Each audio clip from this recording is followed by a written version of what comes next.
साथीहरु good morning अनि दर्शन नमस्ते। साथीहरु नेपाली भिलेज युट्युब च्यानलमा आज फेरि पनि नयाँ भिडियो लिएर आइसकेको छु। साथीहरु आज म कपिलवस्तु जिल्लाको सुध्योधन गाउँपालिकाको गुलेरी भन्ने गाउँमा आएको छु। साथीहरु यहाँ बसेर तपाईहरुले देख्दै हुनुहुन्छ, यहाँ बसेर एकजना किसान मित्रले, एकजना किसान दाजुले यो खास गरी सिरोही बाख्रा पालेर लाखौं करोडौं आम्दानी गर्नुभएको छ। यो भिडियोमा खास गरी मैले सिरोही बाख्रा कसरी पाल्ने अनि सिरोही बाख्राहरू कहाँबाट प्राप्त गर्ने, सिरोही बाख्रा यो हाम्रो नेपालमा कुन कुन ठाउँमा कस्तो कस्तो हावापानीमा हुन्छ र सिरोही अरू बाख्रा पाल्न भन्दा सिरोही बाख्रामा कति फाइदा छ, सबै कुरा मैले यो भिडियोमा अपडेट गर्नेछु। जति पनि साथीहरू नयाँ हुनुहुन्छ हाम्रो च्यानललाई सब्स्क्राइब गरिदिनु होला र एउटा लाइक गरिदिनु होला। अब भने क्यामेरा मैले यो फार्मको प्रोप्राइटरसँग सिधै जोड्नेछु। साथीहरू सर हजुरलाई स्वागत गरे। नमस्ते। नमस्ते। हजुरको शुभ नाम र हजुरको यो बाख्रा फार्म भएको यो ठाउँको भनिदिनुहोस् न, लोकेसन हाम्रो सबै दर्शक मिलले जान्ने गरी। सम्पूर्ण नमस्कार, म अबु कलाम, कपिलवस्तुको सुध्योधन गाउँपालिका वडा नम्बर 3 गुलेरी गाउँ। सर हजुरले यहाँ बसेर सिरोही बाख्रा पाल्नु भएको रहेछ, एकदमै फेमस पनि हुनुहुन्छ यो एरियामा, कपिलवस्तुमा, रुकुमबन्देक नवलपरासीमा। कति वर्षदेखि सर सिरोही बाख्रा पाल्दै हुनुहुन्छ हजुरले? सर 14 वर्ष खतम भएर 15औं प्रवेश गरिसकेको सिरोही बाख्रा पालेको। ए हजुरले सर सुरुवाती चरणमा कतिवटा बाख्राबाट सुरु गर्नुभयो? सुरुवातमा म सिरोही 45 वटा बाख्राबाट सुरु गरेको हो। हजुर सर। त्यसमा सिस्टमले गरेको हो। सिस्टम भन्नाले के हो कि ठुलो माउ बच्चा सहितको, हजुर सर, र प्रेग्नेन्ट माउ दोस्रो तेस्रो बेटे, हजुर सर, बोका लिने खालको पाठीहरू, हजुर सर, अनि 3-4 महिनाको पाठी पनि 2 स्टेप माउ 2 स्टेप पाठी ल्याएको थिएँ मैले। हजुर सर। खास गरी सर यो सिरोही बाख्रा पालिरहँदा हजुरले अरू बाख्राहरू पनि पालिरहेका छन् किसान मित्रहरूले, अरू जातको पनि। यो सिरोही बाख्रा खास कहाँको हो र यो सिरोही बाख्रामा अरूमा भन्दा यसमा के विशेषता छ? सर यो सिरोही बाख्रा भनेको इन्डियाको राजस्थानमा पाउँछ, यो त्यहाँको प्योर ब्रिड हो। हजुर सर। र त्यहीँबाट मैले पनि ल्याएर सुरुवात गरेको पहिला। अहिले त ल्याउन बहुत गाह्रो हुन्छ। पहिला त अलिकति प्रशासनबाट पनि सोधेरै ल्याएको हो। हजुर सर। अहिले त त्यो पनि छैन। हजुर सर। र अरू सिरोही र अरू बाख्रामा फरक के छ भने, हजुर यो जति अरू टाइममा हामी मेहनत गर्छौँ, जस्तो लोकल 1 वर्षमा 20 देखि 18 केजी मासु यदि हामी गर्न सक्छौँ भने उत्पादन, हजुर, सिरोही भनेको 1 वर्षमा कम्तीमा जिउँदो 70 देखि 110 केजी हुन्छ। अनि ठाउँ त्यही, समय पनि त्यही लाग्छ, दाना चारा पनि त्यही लाग्छ। तर हामीले मासु बढी पायो भने, हामीले उत्पादन बढी गर्न सक्यो भने पैसा, हामीले मेन उद्देश्य हाम्रो पैसा नै हो। पैसा हामी लोकलको 3 गुणा बढी पाउँछौँ मासुमा उत्पादन गर्नाले। यदि बिउमा हामीले बेच्न सक्छौँ भने त्यो झन् राम्रो हो। हजुर। प्योर यदि छ भने प्योर पनि एकदम मजाले बिउमा बेच्न सकिन्छ। यो बाख्राको खाँचो नेपालको मार्केटमा अहिले बजारमा छैन। सर यो खास गरी सिरोही बाख्रा पालिरहँदा यो हाम्रो नेपालको कुन हावापानीमा हुन्छ सर? जस्तै हिमाल, पहाड, तराई। खास गरी हामीले त हजुरले तराईमा पाल्नु भएको छ, मजाले भइरहेको छ, अनि अरू हावापानीहरूमा हुन्छ कि नै? यो बाख्रा भनेको नेपालको प्रत्येक जिल्लामा, हजुर, र तराई, पहाड, हिमाल, हजुर, सब ठाउँमा हुने बाख्रा यो हो। तर हजुर सिस्टमले पाल्नुपर्छ। जस्तै धेरै गर्मी भयो भने, हजुर, जस्तो हामीले धेरै गर्मीमा पंखा चाहिन्छ या पातलो कपडा लगाउँछौँ हामीले, त्यस्तै यिनले पनि चिसोमा यदि हामीले ज्याकेट लाउँछौँ भने यिनले पनि त्रिपाल लगाइदिनु पर्छ। हजुर। अनि न्यानो बनाइदिनु पर्छ। यस्तो यदि गर्न हामी सक्यो भने प्रत्येक जिल्लामा, प्रत्येक ठाउँमा, तराई, पहाड, हिमालमा पनि पाल्न सकिन्छ। यो बाख्रा गइराछन् पनि। कुनै पनि जिल्ला अहिले नेपालको बाँकी छैन मेरो बाख्रा नगएको, सबै ठाउँमा सप्रिरहेछन्। सर जस्तो सिरोही बाख्रा पालिरहँदा यिनीहरूलाई रेखदेखको हिसाबले, जस्तो हामीले बिहानदेखि साँझसम्म कस्तो दानाहरू धेरै दिनुपर्छ कि घाँस धेरै दिनुपर्छ कि कसरी रेखदेख गर्न सकिन्छ? यो बाख्रा भनेको लोकल भन्दा कम दाना दिनुपर्छ।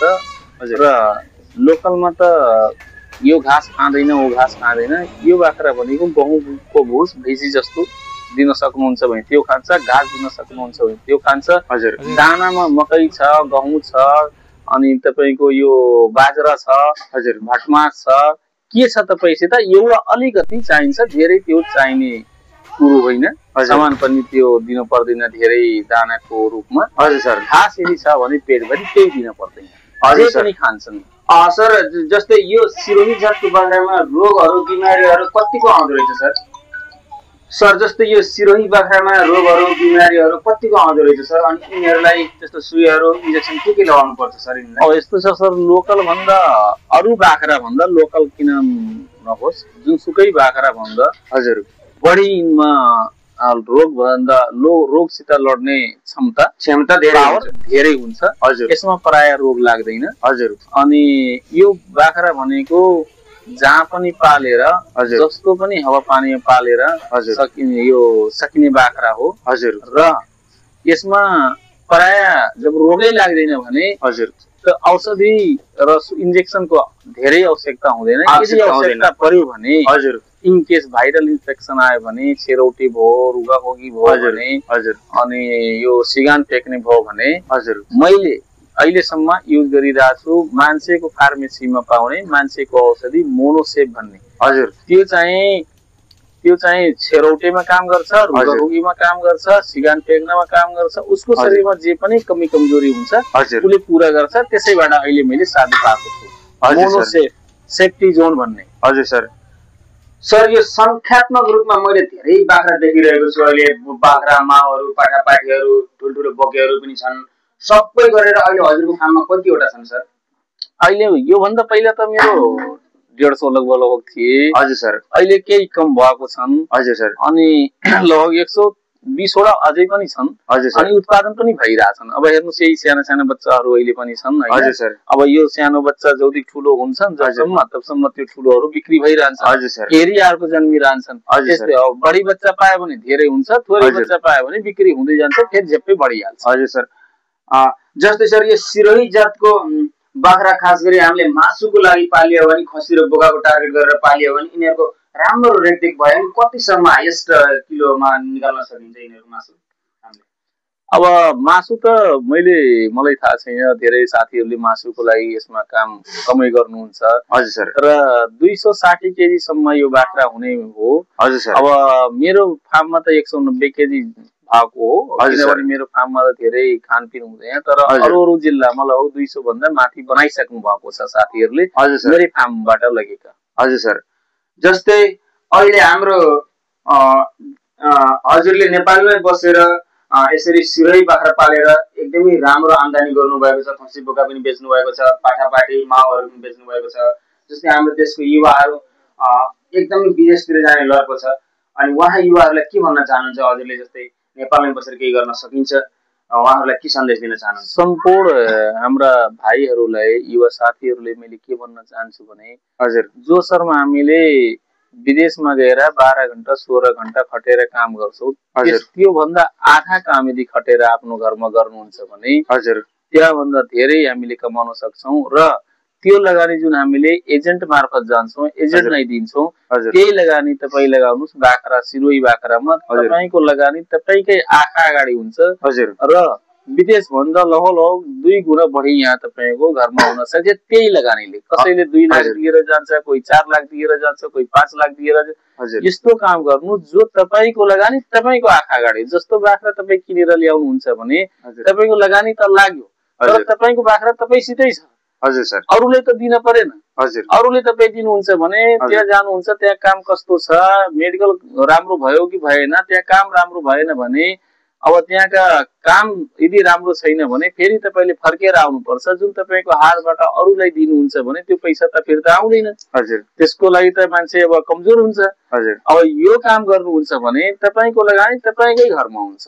हजुर सर। अनि तपाईँ आफै बेच्दै जाने, पैसा अब कमाउँदै जाने, अनि तपाईँको जुन लगानी हुन्छ त्यो उड्दै पनि जान्छ। अनि त्यसमा कुनै पनि शङ्का र टेन्सन हुँदैन। त्यस्ता काम गर्दा साथीहरूले मैले के भनिरहेको छु, आफ्नो देश छोडेर स्वदेशमा जान मैले ठिक सम्झेको छैन।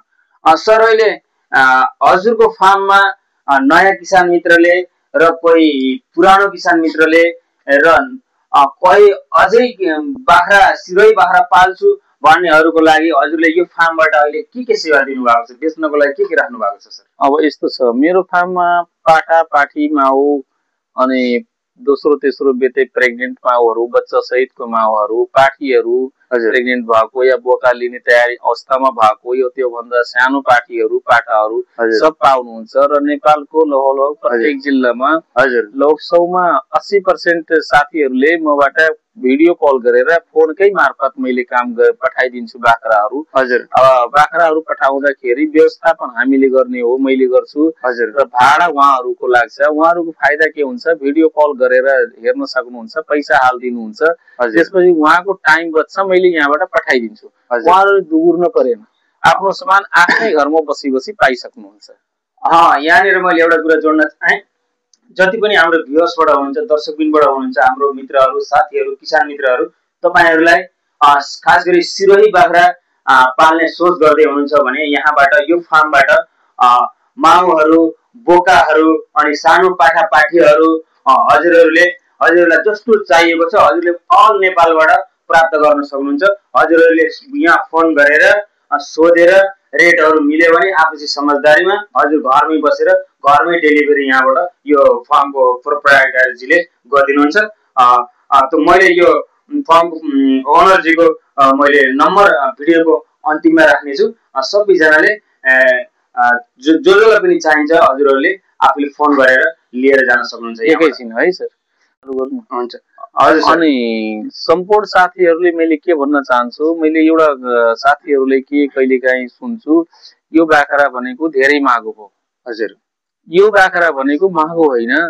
तपाईले अब राम्रो चिज किन्नुहुन्छ भने पैसा अलि पर्छ, तर भोलिको लागि राम्रो हुन्छ। साथीहरूले भन्नुहुन्छ अब यो महँगो हो, महँगो होइन साथीहरू, यो लगानी लाग्छ तर पछिको लागि एकदम राम्रो हुन्छ। यही रेटमा आजदेखि 14 वर्ष भइसकेछ, 14 वर्षसम्म अहिले त्यही रेट चलिरहेछ। 1 रुपैयाँ मैले बढाएको छैन। साथीहरूले कोही भन्नुहुन्छ हैन यो त बढी भयो, यो बढी भएको होइन। अब तपाईले राम्रो चिज किन्नुहुन्छ भने त्यसको पैसा लाग्छ। अनि साथीहरूले फेरि भन्नुहुन्छ जोखेर दिनुहुन्न, उहाँले जोखेर हामीले दिन मिल्दैन, यो बिउको लागि हो, मासुको लागि होइन। जतिखेर पनि हाम्रो यो 14 वर्ष भइसकेछ स्टार्ट गरेको, त्यही रेटमा 1 सुको बढाएको छैन र त्यही सिस्टमले नजोखिकन उमेरका अनुसार हामीले दिँदै गरिरहेछौँ। अब कुनै पनि साथीहरूले त्यस्तो जिज्ञासा हुन्छ भने मेरो फोन नम्बर त्यहाँ हुन्छ, सोध्न सक्नुहुन्छ। यो महँगो होइन, राम्रो चिजको पैसा लाग्छ है साथीहरू। ल हुन्छ, हामी यतिखेर सर भिडियोको अन्तिमतिर छौँ। यो सिरोही बाख्रा पाल्दाखेरि कति कुराहरू ध्यान दिनु पर्दछ र यसमा कतिको फाइदा छ, यसको बारेमा सम्पूर्ण मैले सोध्न बिर्सेको हजुरले भन्न मन लागेको जो नयाँ किसान मित्रहरूलाई फाइदा होस् यस्तो कुरा भनिदिनुहोस्। अब यस्तो छ सर, अब 5 वटा माउ बाख्रा यदि पाल्न सक्नुहुन्छ भने हजुर तपाईले कतारमा बसेको 2टा लेबर भन्दा बढी तपाईको इन्कम हुन्छ 5 वटामा मात्रै। यो वर्षको 2 छोडी बच्चा दिन्छ, 5 वटा माउ र एउटा बोका। हजुर, अब त्यति बुझ्नुपर्छ कि 2 जना कतारमा कमाएको पैसा भन्दा बढी हुन्छ यहाँ बसेर। अनि आफ्नै घरमा बसेर आफ्नै इष्टमित्र साथी आफ्नै फ्यामिलीमा बसेर त्यति पैसा यदि आयो भने त्यसको डबल पैसा आयो भने त्यो त सबभन्दा राम्रो हो। फेरि आफ्नो स्वदेशमै बसेर एकदम मजाले तपाईँ काम गर्न सक्नुहुन्छ। अनि फाइदा भनेको अब त्यसमा साथीहरूले बुझ्न सक्नुहुन्छ। हजुर, 2 जना भन्दा बढी कमाउन सक्नुहुन्छ त्यसमा, तर सिस्टमले पाल्नु पर्छ। अब यो होइन पुड्के बाख्रा राखे, बिना नसलको बिना जातको बाख्रा राखेर बिना क्वालिटीको बाख्रा, त्यसमा त बाख्रा पालेर कुनै फाइदा छैन। म यो भन्दा पहिला पनि बोलेको छु, 100 वटा आवश्यकता छैन, 5 वटा राख्नुस्, राम्रो चिज राख्नुस्। हजुर, हुन्छ साथीहरू, यो भिडियोमा हामी अब यति नै। अर्को भिडियोमा हामी फेरि पनि आउनेछौँ। जति पनि साथीहरू हाम्रो च्यानलमा नयाँ हुनुहुन्छ सबैजनाले हाम्रो च्यानललाई यस्तै जानकारीमूलक भिडियो हेर्नको लागि सब्स्क्राइब गरिदिनु होला। र जो पनि किसान मित्रहरूलाई सिरोही बाख्रा चाहिएको छ, खास गरी मैले भिडियोमा नम्बर राखेको छु यो फार्मको ओनरजीको, तपाईहरूले फोन गरेर बुझेर भिडियो कल गरेर तपाईहरूले कहाँ लैजाने हो, तपाईहरुको कुन लैजाने हो, कस्तो जातको लैजाने हो, कति हाइटको, कति सानो कति ठुलो कुन लैजाने हो, सबै हेरेर तपाईहरूले आफ्नो घरसम्म मगाउन सक्नुहुन्छ भन्दै। हुन्छ सर, हजुरसँग कुरा गरेर धेरै खुसी लाग्यो। हस्त, नमस्ते। नमस्ते।